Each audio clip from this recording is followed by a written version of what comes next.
সুপ্রভাত বন্ধুরা, আজ আমি রান্না করছি আমিষ ডালিয়ার খিচুড়ি।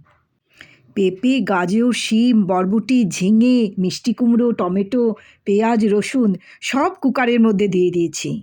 ধুয়ে রাখা মসুর ডাল এবং ডালিয়াও দিয়ে দিলাম। খুব ভালো করে নেড়ে নিলাম। লবণ, হলুদ, জিরের গুঁড়ো, আদা বাটা সব কিছু দিয়ে খুব সুন্দর করে নাড়িয়ে নিলাম।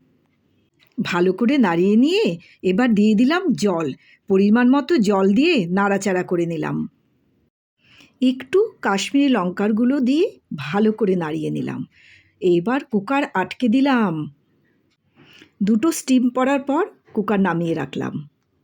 কুকার খুলে ডালিয়াটা ভালো করে নাড়িয়ে নিলাম।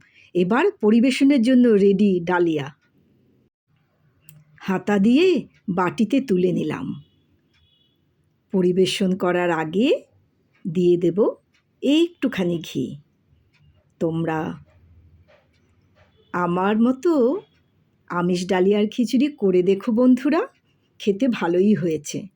রাধে রাধে, টাটা।